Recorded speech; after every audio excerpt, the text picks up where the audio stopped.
বাড়ি ছাড়া হলো সুস্মিতা। নিজের মা তাকে আর রাখতে চাচ্ছে না তার বাড়িতে। এই ঘটনায় যেন সবাই চমকে গেছে রীতিমতো। নিজের মাও এখন রাখতে চাচ্ছে না নিজের বাড়িতে। সুস্মিতা নিজ বাড়ি থেকে তাড়িয়ে দিল তার নিজের মা। এই ঘটনায় যেন সবাই চমকে ওঠেন। যেখানে সুস্মিতা তার স্বামী পলাশকে হারিয়ে একদম ভেঙে পড়েছে, সেখানে তার নিজের পরিবারও দাঁড়ালো না তার পাশে। নিজের মাও এখন তার নিজের বাড়িতেই রাখতে নারাজ। সুস্মিতার মা বলেছে, এই মেয়ে নিজের সংসার নিজেই নষ্ট করেছে, আমাদের সকলের সম্মান খুইয়েছে। এই মেয়েকে আর আমার বাড়িতে রাখবো না। মায়ের মুখে এরকম কথা শুনে সুস্মিতা সাহা যেন রীতিমতো ভেঙে পড়েছে। মায়ের এরকম কথা শুনে সে আর সহ্য করতে না পেরে তখনই বাড়ি থেকে বেরিয়ে যান।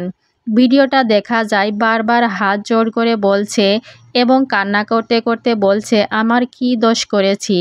আমার সংসার ভেঙে গেছে, আমার কপাল পুড়েছে। এখন আমি কোথায় যাব? এখন আমি কি করব? এখন কি আমার নিজের বাড়িতেও ঠাঁই হবে না? আমি কি অপরাধ করেছি তোমরা বলো? আমি আর নিতে পারছি না। এই সব কথায় কান্না করছে আর বলছে সুস্মিতা হাত জোড় করে তার মাকে। এই ঘটনায় গ্রামে কানাঘুষা চলছে। মা যদি এমন করে তাহলে এই মেয়ে কোথায় যাবে? সুস্মিতা যা হয়েছে আসলে তা কোনো মেয়ের পক্ষে মেনে নেওয়া সম্ভব না।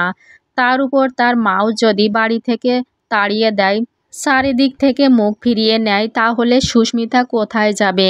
কিন্তু সব কিছুর ভিতর একটা ভালো খবরও হচ্ছে, সুস্মিতা আগের থেকে শারীরিকভাবে অনেকটাই ভালো আছে, কিন্তু মানসিকভাবে সুস্মিতা অনেকটাই অসুস্থ। সুস্মিতা খুবই ভেঙে পড়েছে এই ঘটনায়। তো যাই হোক, সুস্মিতার মা যেন সুস্মিতাকে বাড়ি থেকে বের করে দিয়েছে, তার মা তাকে আর বাড়িতে রাখতে চাইছে না, এ কথাটা সত্য তার, কিন্তু সঠিক কোনো প্রমাণ বা তথ্য পাওয়া যায় নাই। কেবলমাত্র গুঞ্জনের ভিত্তিতে এই কথাটা শোনা যাচ্ছে সোশ্যাল মিডিয়ায়। চারিদিকে গুঞ্জন ছড়িয়ে পড়েছে যে সুস্মিতার মা সুস্মিতাকে এখন তার নিজের বাড়িতে রাখতে চাইছে না। তার মা বলেছে, তোমার বাবা অসুস্থ, যে কোনো সময় তার একটা কিছু হয়ে যেতে পারে। তাছাড়া আমার বাড়িতে আয় করার মতো কোনো লোকজনও নেই, তাই আমি তোমাকে রাখতে পারবো না। সোশ্যাল মিডিয়ায় এই তথ্যই জানা যায়। আর এই কথা শোনার পরে সুস্মিতা তার মায়ের উপর অভিমান করে বের হয়ে গেছে বাড়ি থেকে। কিন্তু সুস্মিতার মা প্রথম থেকেই সুস্মিতাকে অনেক সাপোর্ট করেছে। হয়তো এখন জামাই নেই, এখন তার থেকে বেশি সাপোর্ট করবে। একজন মা কখনোই তার সন্তানকে বাড়ি থেকে বের করে দিবে না। কেবলমাত্র গুঞ্জনের মাধ্যমে এই খবরটা সোশ্যাল মিডিয়ায় ছড়িয়ে পড়েছে। এর সঠিক কোনো তথ্য এখনও পাওয়া যায়নি।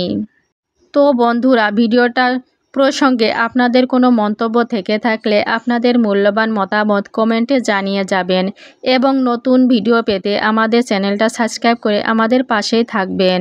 আপনারা অনেক বেশি ভালো থাকবেন, সুস্থ থাকবেন। দেখা হবে পরবর্তী একটা নিউজের সাথে।